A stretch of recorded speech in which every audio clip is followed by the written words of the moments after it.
Okay everyone, here is Yellow 6. Zoom in, you can see that.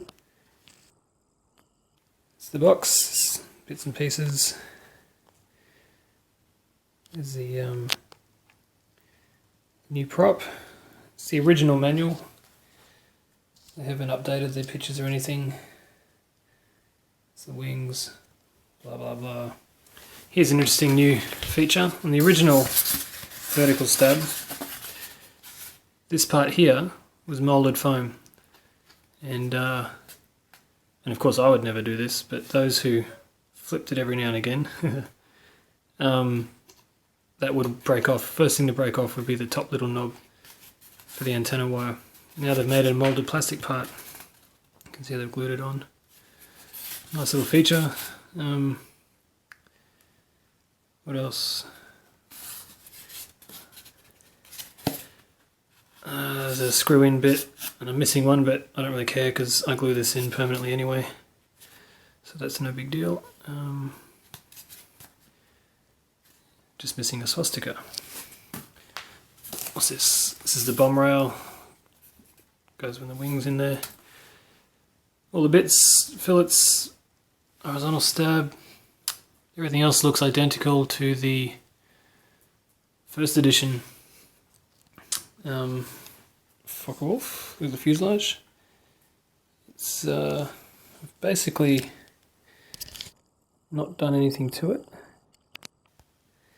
So here's a lid. Oh, this is a little bit... If I was pedantic, I'd request a brand new one straight away from the factory because that's not good enough. But I'm not, and in real planes they didn't have a perfectly fitting machine gun cover anyway, so I think it's actually quite good. Inside, Metal Gear servos, the longest servo wires I've ever seen in my life. Not that one, but these ones. They're actually zip tied together, triple length, so they're probably a metre long for both the elevator and the rudder. At least half a metre long. Way too long for here. Comes with a Dean's plug, which is not my first choice for a potential 70 amp situation, but it's what's on there. I might change that. There's ESC. Now, I don't know if you can see here. I'll zoom in a little bit if I can. So if it focuses. They've actually used proper brass bus bars for the positive and negative rails. So it really looks quite capable of handling the full current if it needs to. Previous, even the 65 ampere C didn't have copper bus bars, just had soldered onto the circuit board traces. So one thing I recommend.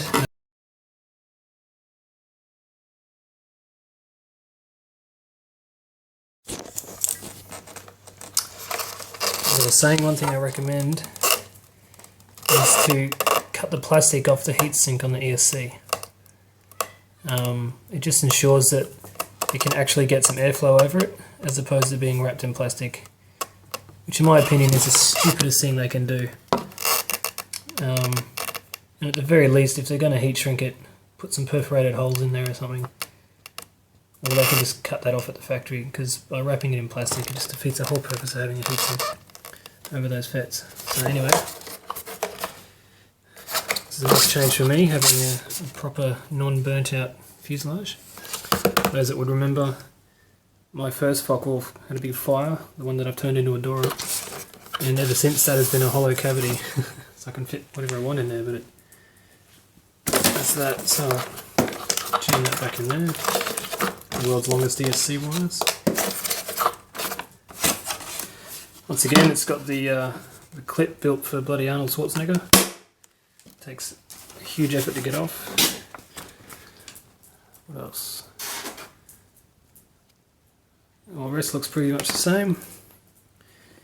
I must admit the colour scheme is so much better. Not that the other one was bad, but it's just so much better than what the promotional pictures suggest. It doesn't look anywhere near as weird. It's my annoying dog again. Go away. Okay, here is the propeller, which everyone has been showing great interest in. The 15 by 8, I believe. Let me just check. It's written on the blades. Try and get a zoomed in shot if I could do a macro. There you go. FMS 15 by 8. Now, I'm not sure if YouTube will nerf the quality of this. There you go. You can sort of see it on there. Now, one thing I noticed straight away is that these are very thin at the top. Very thin. You look at that. So I can imagine anyone who has a tendency to touch the tarmac with their prop, they're going to be grinding down very quickly to a 14 by 8. So that's that. But they're nice and big. The before I close that off, where was it?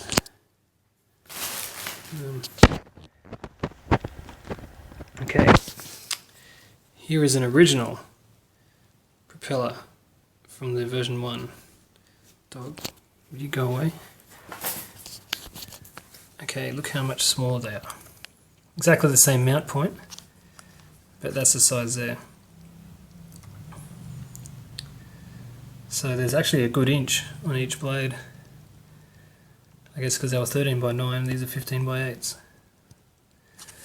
So not only are they bigger, they don't look as stupid on the plane. If I can get this closed with one hand. They also feel a bit heavier, which is good as well. Yeah, so I'm happy with that. Once again, the FMS have decided to put a ridiculous amount of right thrust on this plane, which I'll be taking out. That's not ridiculous, that's redonkulous, as my friend would say. Not much down thrust. Oh yeah, there's a little bit. About 5 degrees or less. But that right thrust is just crazy. Look at that. Absolutely crazy. Anyway, yeah, so that's the new version 2 Focke-Wulf. So I hope you enjoyed that, and I'm going to put it together now. See you later.